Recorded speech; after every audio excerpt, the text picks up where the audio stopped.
Okay, so we're going to go over how to do line inserts real quick here. And so you got two different lines here. This one's like 340 kilograms, this is 280 kilograms, so this one's slightly smaller diameter. So one example would be to go one size lower than the line that you're going to insert in. So if you're going to insert into this line, you go the next size down, which this is in this case. But if you have like 90 kilogram, you're going to go 70 kilogram. Or you can go the identical, 90 kilogram with 90 kilogram. It's just going to have a little more, thicker diameter than the rest of the line. But you'll need to insert less if you use the same diameter line than if you use one size down. You have to insert more. So if you're going to insert 5 centimeters, about this, this much line, and you're going to gain a reduction of, let's say 8 millimeters. Obviously, if it's the same diameter, and then if it's a diameter less, you probably only get maybe 3 or 4. So, it's just trial and error is the only way you can really know. But let's say you got a piece that's 5 centimeters long, like this. You're going to measure and mark past the distance. So you got to insert it, and you'll see what I mean in a minute here. So I got to make a mark here. This isn't marking too good. It's a soapstone, so I don't want to really mark my lines. Anyhow, but let's say there's a mark there, and there's a mark here for the length. I'm going to go maybe a couple centimeters longer and make that mark. So when I do, you'll see when I do the splicing here that I'm going to make sure the tail gets inserted into it, so it's going to be longer than what I need, and you'll see what I mean. I don't know how to describe that too well. So let's say we got the mark here and here for 5 centimeters. I'm going to start a little before it. And when I grab it, when I pull it back, and so when you release it and you smooth this out because it's going to be wrinkled up, that it's going to suck in that tail. That's why your distance has to be further on the line you're inserting to than the piece you're putting into it. But in our case, we want to leave the tail out because we want to make sure that we didn't put too much line in or not enough line in, and so we'll get a gist of that, but you'll kind of get it. So let me go forth with it. So let's say this is my mark for my 5 centimeters.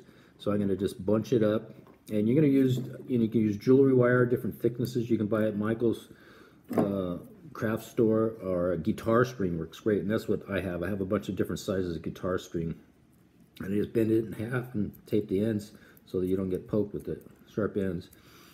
And so let's get to work here. So bear with me here, because this is something that's a little, can be, if you got a splicing wire that's too small, you keep poking through the sides, and when it's too big, you can't get it going. And I think I got the right size here, so this is going pretty darn good. And you're going to go past the point where my mark is, where I'm going to start pulling this next piece in.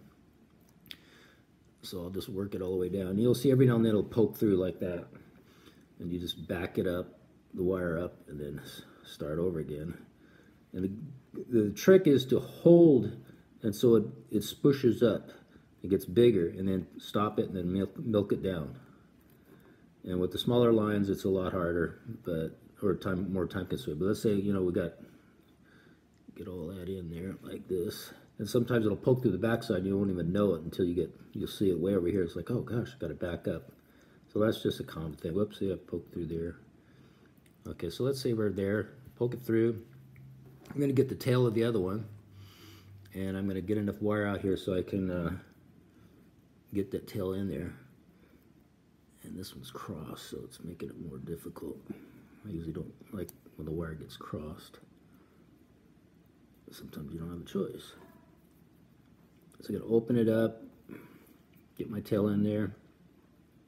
Of course, it's not going to work really good when I'm doing a video here. Slide it to the end, and then bend, not the last 1/4 inch, bend it back, increase it, and then push this all the way back. Now you got to start where it tightens up like Chinese handcuffs, so you got to work it back up. And so now I'm going to get it all bunched up right up against that, so I'll pinch it real good, and then get it expanded and loose right up against it, And then I'm just going to kind of roll it until it goes over it. And then sucking it up inside now. And I'll go to where I want to go. And let's say, hypothetically, my mark is right here. So I'm going to, oh no, actually, my mark is there. I started before my mark. That way I can get all the tail in. But once I get it out, the other end, you're gonna have to. It's hard to push this because it tightens it up and it won't go. So you got to push on the part that's not in yet, in order for it to move. And then once you get it out, I usually have a tweezers that clamps that so I don't lose that.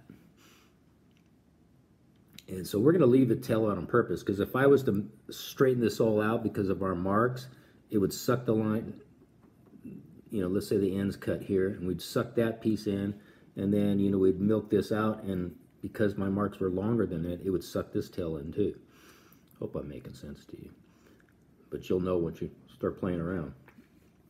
But in this case, we're going to leave some in there because we don't know how much we need for our inserts measurement-wise. And let's say this piece is, you want to leave a little tail out over here too. And enough tail so when it's pulled tight, that you're not going to lose these tails. Because I made a point of putting 30 centimeters in the line, and I shrunk my lines way too much. And once you get it in it, you can't get it out. I mean, it's in there. And so I had to do some other adjustments to get some line length back. And next time I went with smaller increments. I went 5 centimeters and 6, 7. But I don't know, I thought I needed a lot. I didn't think it was going to change it that much, so I put in, you know, a big old long piece. But anyhow, this gives you how it's done. I don't know if I can, hope I was on camera. And then, of course, when you know what you want, then you're going to, after you've remeasured, you're going to smush it up and cut it and suck, because the piece that you know that's good is what's in there. So you can pull it back a hair, cut it, and then milk it past it to suck it up in there. It'll be invisible.